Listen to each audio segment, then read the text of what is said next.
Hey guys, we are going to go over the open beta economy update and the open beta patch notes uh, today. And the patch notes and open beta announcement literally got announced 7 minutes ago, and I haven't read anything about it. There have been some leaks on Reddit about the changes for the cards, and we have been told that there's going to be an economy update, but we haven't had any information regarding those. So I think we're going to go over those right now, and I haven't read anything about them, so we're going to go over them together right now. Last year's preview patches, we've reset all account progression and made a variety of wide-changing updates to Legends of Runeterra's overall economy. I expected my preview patch to get wiped. That's fair. Legends of Runeterra is heading towards open beta with a bunch of updates and changes. In this article, we'd like to elaborate on some key changes to the underlying economy, but you can also check out the full patch notes for info on card updates, new features, and so on. And we're going to go over that. Since last year's preview patches, we've reset all account progression for the last time. Okay.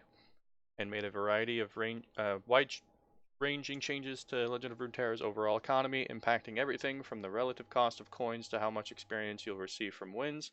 We've outlined our goal for progression when we announced Legends of Runeterra last year, then elaborated on them when we made some updates for the second preview patch. The specific design of the economy is based on these goals, so we'd like to recap before getting into all the updates.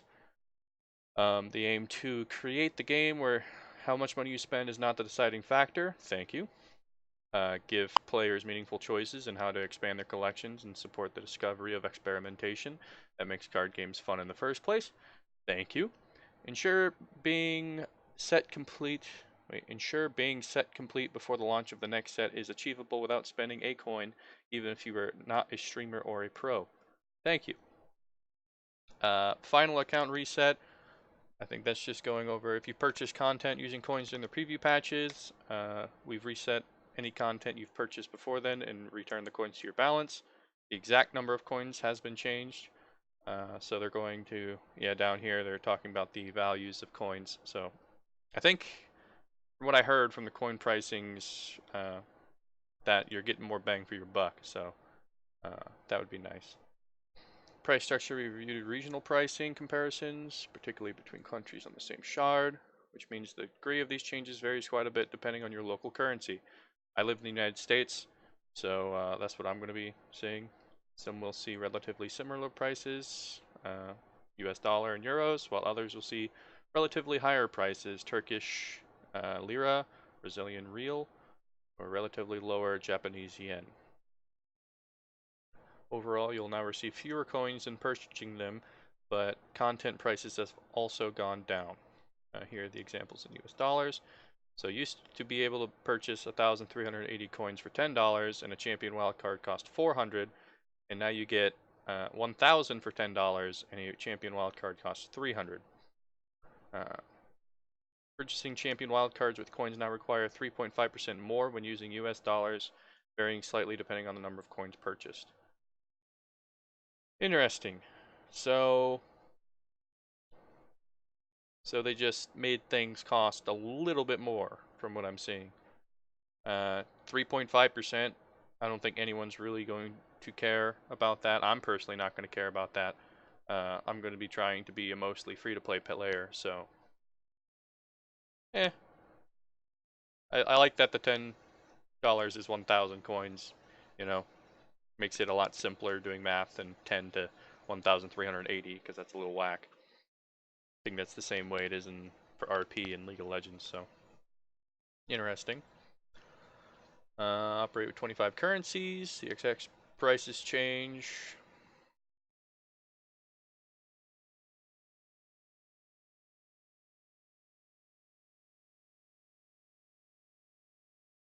Okay. So when they put the phone on mobile, there's going to be a app store, because to buy stuff on mobile, Apple requires you, like on iOS, requires the people with the app to have specific, microtransaction purchase things from my knowledge. So Shard values. The coin pricing overhaul required that we also adjust shard values and rewards to preserve the 10-to-1 ratio between shards and coin cost for content. While we're at it, we also made some minor tweaks to relative shard values, e.g. rare and epic 4th copies are worth a bit more, common 4th copies a bit less. Okay, that's fine. Content pricing, shards and coins. We've adjusted content prices in both shards and coins to align with the above changes. Although there are some minor variation, common wildcards are relatively cheaper, epic wildcards are relatively more expensive. Reward chest, expeditions, the vault. The vault expedition token is added to level 10 plus vaults. That's nice. Random champion card removed from 10 plus vaults. Ooh. Oh, okay. Well, this just makes you do the expedition. Because if you get a free expedition, you're guaranteed a random champion anyways. So it's just wants you to play more expedition, basically. To get the random champion, you're just going to have to play the expedition. And in playing the expedition, you get even more rewards on top of the random champion. So this is an overall net buff. Unless you just didn't want to play expedition at all, and then it's a slight nerf. Expedition rewards now grant greater value in shards at all levels. Nice. Now provides less value in chests and capsules at all level. We'll have to see the math on that, but not mad about it. Prologue rewards. Expedition token added to the 10th prologue level. So you do get an expedition token after finishing the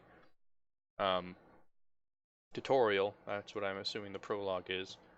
Chests, higher level chests now contain fewer shards. Keep in mind individual shards are now worth more, so the difference is smaller than it appears at first glance.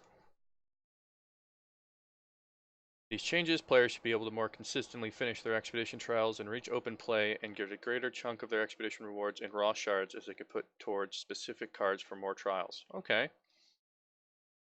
XP rewards, okay. Bonus XP for your first wins of the day is buffed. We've also buffed the XP you get from losses.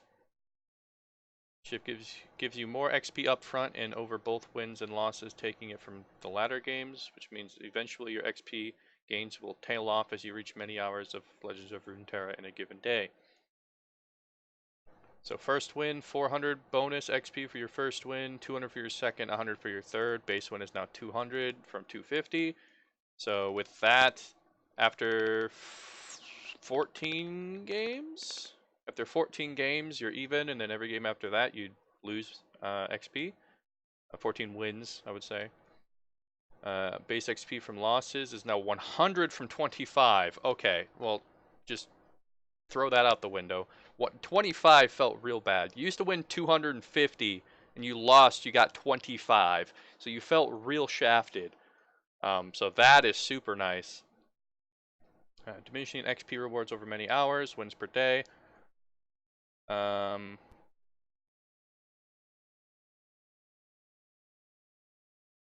What?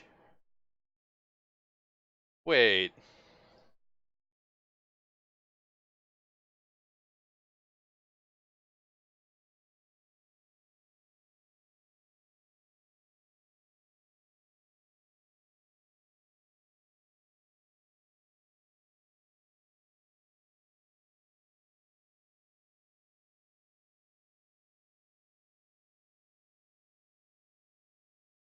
What?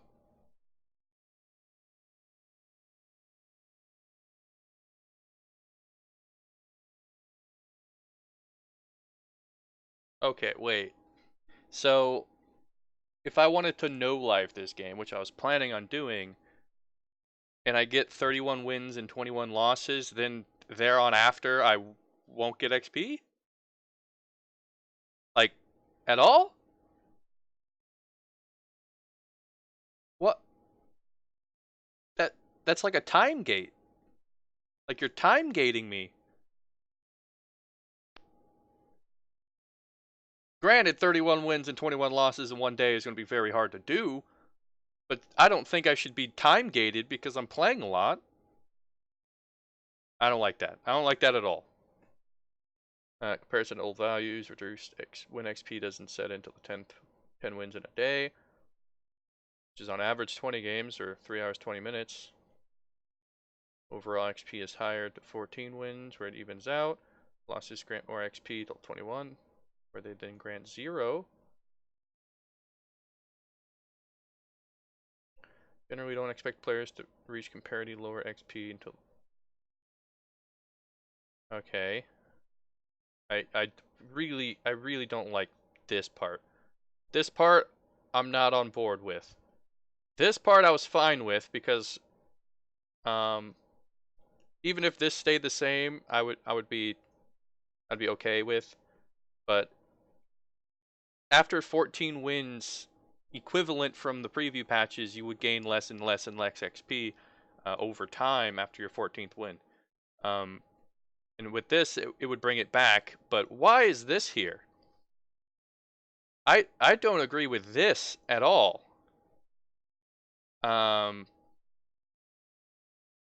Yeah. I feel like this is just a time gate to prevent people from playing more and getting more of an advantage. Yes, you're still getting an advantage from playing more, but you're getting way less of an advantage from playing more. So I don't like this bit at all. Yeah, I don't agree with this. Maybe for the casual players who won't be playing like 8 hours a day, people like this because they won't get left in the dust. But like the part of being free to play is I put in the time and effort and I get rewarded for it. So that fucking sucks. Expeditions XP unchanged. Yeah, okay, it's the same from the preview patch. And then you get a big burst on depending on wins at the end. Yep, same as before. Okay, well, I liked everything in here until this part. This part you lost me at. I don't agree with this at all. This part is a real feels bad, man, for anyone who wanted to no life for like 2 weeks and get a big head start and get all the cards so you can play all the fun decks. So I don't like that at all. So now we're going to go over the card changes in general while I fume on that bit. This is just the video from about 2 weeks ago, I think. Economy updates, literally what we just read. Yeah, we read all that. Ranked, yep, really excited for Ranked. That's what I'm going to be playing tomorrow. Friends list, you can now add all your friends from League of Legends will now be on your Legends of Runeterra friends list, so you can just, invite them to a little private game and play against each other. So that's cool. Unlocks potential for people to run some tournaments. So that's alright. Boards and Guardians, some maps, and little minions for MTX so they can make money. That's fine. They do look really good, especially the boards. I really like the boards. The Guardians I don't really care for. But card updates, alright. Getting to the nitty gritty. So before I get into any of the changes, a few of them have been leaked. I'm not sure if the leaked ones have been changed at all. But the only cards I cared about getting nerfed were Anivia, because she just had a busted interaction, which is this. They're changing that so that no longer happens. Tryndamere I feel is a little tad too strong. And Avarosian Hearthguard was really overtuned, I think. So those were the 3 cards I cared about. They're all from Freljord, apparently. Shadow Isles, there's just so much shit there that it's hard to balance. So I never played Shadow Isles. Well, I did play it, but never a lot, because but everyone played it. The Shark Chariots, that shit needs some rewording so that if you purify / silence it, it can't come back, because that's fucking stupid. They just have a lot of cards. If you changed like a quarter of the Shadow Isles cards, then it would like be okay. But if they're just nerfing like 1 or 2 or 3, it's still going to be really fucking strong. So I don't expect to see very many Shadow Isles nerfs here. Probably the Rekindler, maybe, because it was broken. So Anivia, cost went up 1, Pyro went down 2, health went up 1. Old text can't block, deal 1, last breath revive me. Now it's attack, deal 1, can block, last breath revive me, and to transform me into an Anivia egg. Level up when enlightened. Okay, that just completely neuters the ephemeral Anivia deck that was running rampant in the preview patches. So that's 100% fine by me. Uh, Anivia needed a change. It was not healthy to be in the game in the state it was. So we'll take it. I don't know if this change is going to be for the better for Anivia in general, but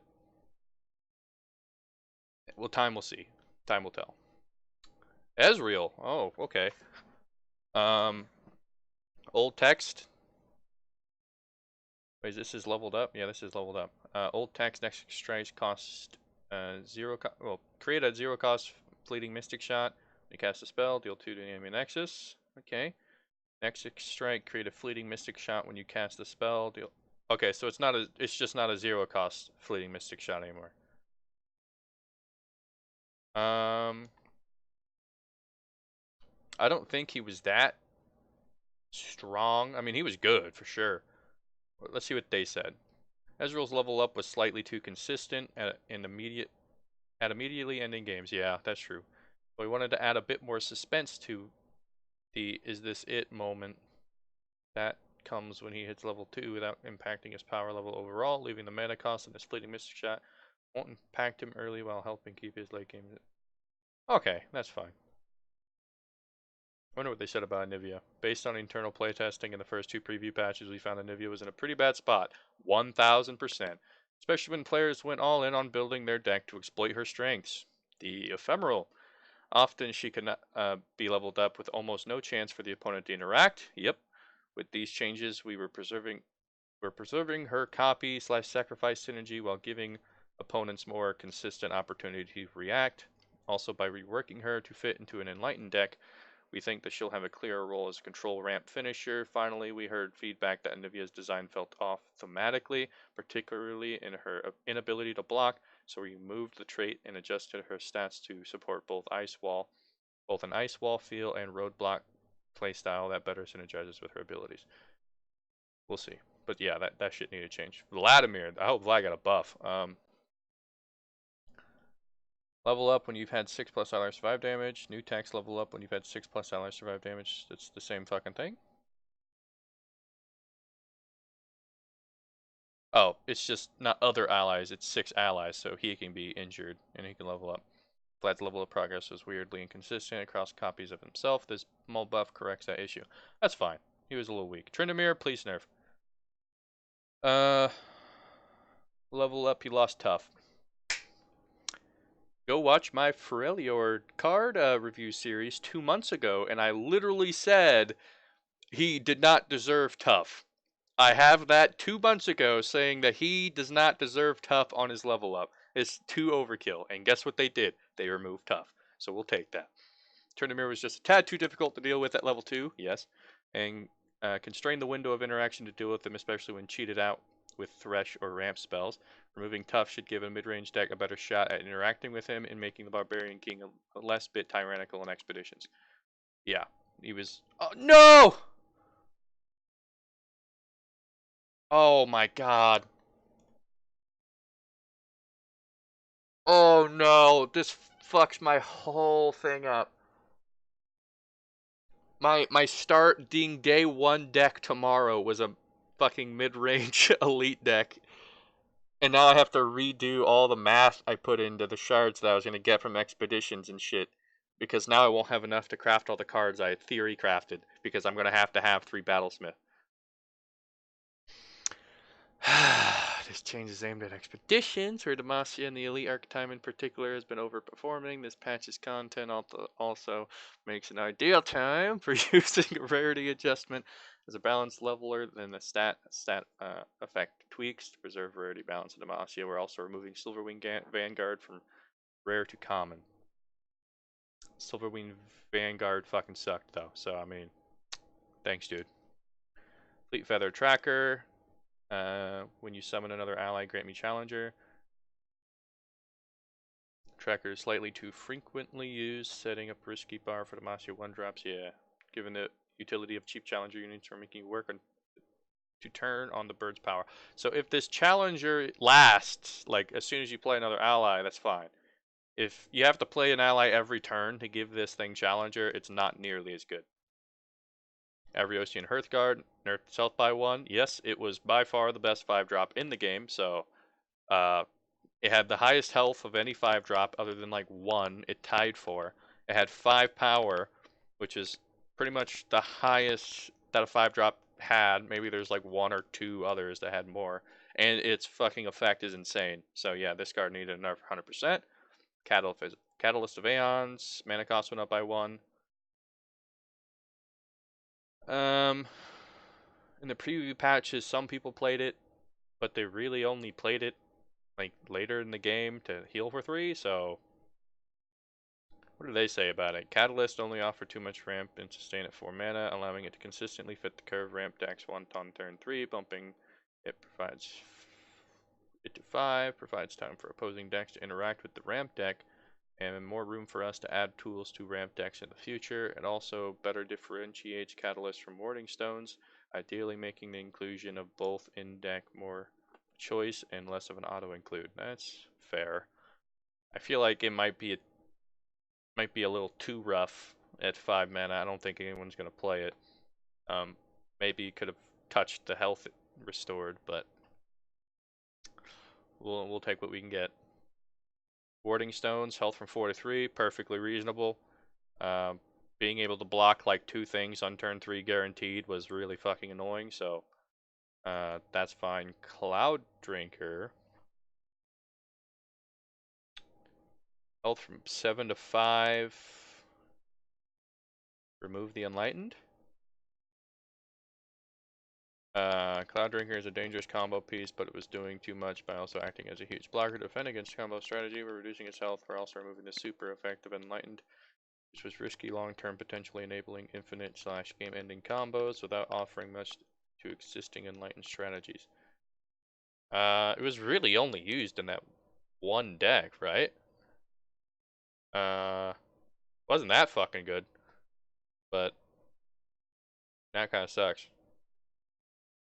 Whatever. Flame Chompers reverted a little mini nerf on it. That's fine. Flame Chompers used to be 0-3, so they nerfed it to 1, and now they're buffing it back up to 2. Yeah, our previous nerf came to Flame Chompers. Yeah, that's 100% fine. I completely agree with that one. Back Alley Barkeep. Power up to 3 from 2? 2, 2, and 4 was really fucking bad. I never played with Back Alley Barkeep, but I know a lot of people like it. So, I'm fine. I'm happy with it. Slight buff to a card no one really played. Boom Crew Rookie. Oh my god, this card's disgusting. Alright, Boom Crew Rookie is the nuts. Used to be meh, now it's the nuts. Super good. Chempunk Pickpocket, which we went over yesterday in our podcast. If you didn't watch that, it'll be posted on my YouTube later. If not, you can look at the VOD on Twitch at twitch.tv/lessgently. Chempunk Pickpocket was my co-host Lolly at the Third's card of the week. So he said how good it was as a 2-mana 2/2. Now it's a 2-mana 3/2. Very good card. Very good. Chempunk Shredder, I would have very much liked for it to be a 4/3 for 5 than a 5/2. But a slight buff is a slight buff, and we'll take what we can get. Parade Electro Rig, which I played with, took 1 power away, added 1 health. Fine by me. That's fine. Makes it harder to kill. It can probably get 2 supports off before it dies, hopefully. So we'll take it. Plaza Guardian buffed its power and health by 1. I don't have any issues with that. 100% fine. Makes it so that you can cast 4 spells and basically get it out for 6 and then be happy instead of 5. So that's fine. Some Snipe Scavenger. Health up to 3. This card's going to be pretty nuts, I think. I think this card's going to be super good. Getting a Sumpworks map, which gives a ally elusive for 0 on the round is played. If you cast Sumpworks map on this card, this is a 4-mana 4/3 elusive, and I will play that every day of the week. So Super good. Used cask salesman. Power up to 3. I think that whole cask gimmicky stuff is garbage, so I mean, that's fine. It's whatever. Rekindler, okay, yep, Rekindler got nerfed, power dropped, and health dropped by 1. Still the nuts. So, still really fucking good. I don't think that matters. Oh, wait. Babbling Bjerg won't be able to pull it. So, that's a slight nerf, the Babbling Bjerg interaction. But, still really fucking good. So, that's a thing. Wraithcaller, a Legion summon a Myth Wraith. Now it's Fearsome a Legion summon a Mist Wraith. So it gave it Fearsome and buffed its health by 1. Okay. Okay. I'd be interested in making a Mist Wraith deck. So that's cool. Watch list. Okay. This is where we're talking about stuff we think might need tweaks based on our play data and internal testing, but they're still evaluating how to update. Deny and a dash of elusive. Okay. Deny. I don't think the issue is deny itself. I think the issue is that there's no other card like deny. So that is the main issue with deny, is that it's the only one that can do what it does, which is stop the enemy from doing something. So, deny is a key card that helps keep Legends of Runeterra in an interactive game, yes. But sheer efficiency can also create the opposite effect, make it hard to interact favorably against decks that plays it. This is obviously the whole point of deny, yes, but it can be particularly problematic in conjunction with strategies that demand prompt interaction in order to survive, such as elusive heavy builds. I did see a few people running like the full elusive deck, and that was interesting, put it that way. We're currently exploring potential changes to deny that would maintain its role, but in a more balanced way. One option is increasing deny's mana cost, but there are obviously significant implications to bringing it out that can be cast with only spell mana range. Yeah, I think that's a pretty big issue. Regarding those previously mentioned elusive strategies, we've seen them be quite strong, although not definitively out of the line. But it's difficult to identify which exact cards are potentially problematic. Just by removing elusive from units doesn't necessarily help, since the keyword actually increases in power if it appears less frequency across competitive decks. Less incentive to bring the right removal and fewer elusive blockers. We're continuing to keep watch and make the exploratory action if we, 1, determine it's necessary, and 2, find a good candidate through internal testing. I don't think they should nerf deny's value, but I think there needs to be some other card that can work like deny. Like maybe there should be a card that prevents you from playing a unit, you know? Like Magic the Gathering, I'm pretty sure there's cards like that. I never played Magic the Gathering too hard. So, but I'm pretty sure there's cards like deny, but except for spells, it's for a unit. I would say it's kind of like a premature bounce, premature Will of Ionia kind of thing. Or there needs to be some other cards that affect spells in some sort of way other than just deny. So, yeah. Visual Minor Took Squarity. I'm reading a level up effect. Updated. Super Mega Death Rocket now resolves more quickly. Thank fucking God. That shit took forever. Play to summon can now be profitably cloned, resurrected. I don't understand that, but looks like it plays the same way it goes as it did. Now resolves when targets doesn't die.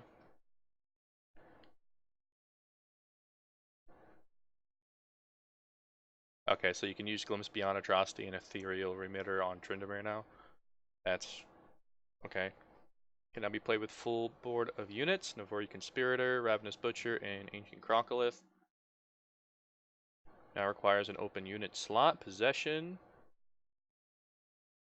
Ready your attack, rally keyword.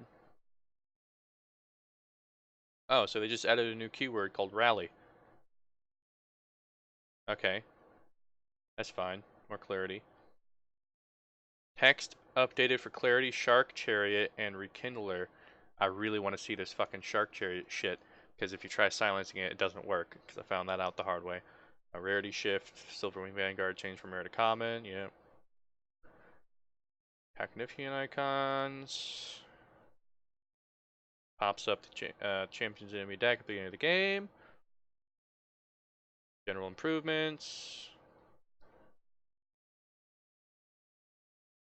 Some known issues and bug fixes. Is there any bug fixes here that are super important?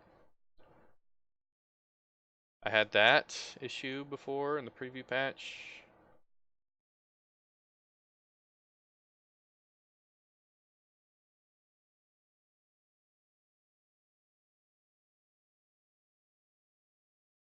I think everything's pretty good. So that is the patch notes that will be live tomorrow for those who have pre-registered early. Anivia needed to happen. Ezreal, okay, he was really strong, granted.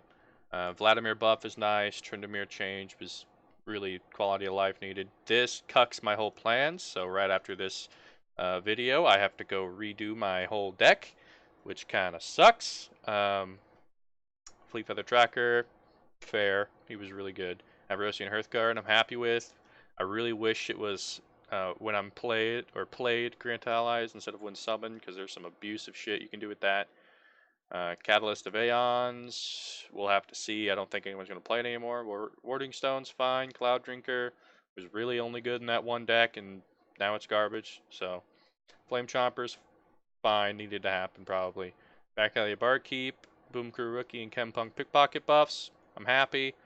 Chempunk Shredder, I wish it was a 4-3 instead of a 5-2, but take what we can get.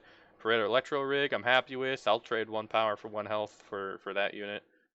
Plaza Guardian makes it more easier to play on. You don't have to cast as many spells for it feeling good. Some Pump Scavenger, I think this card's going to be the nuts. Same thing with Boom Crew Rookie, that card's going to be really fucking good. Use Cast Salesman, meh. Rekindler needed to happen. Wraithcaller, interesting. I think Wraithcaller, Mistcaller, Mist Wraith deck would be pretty cool. And then Deny.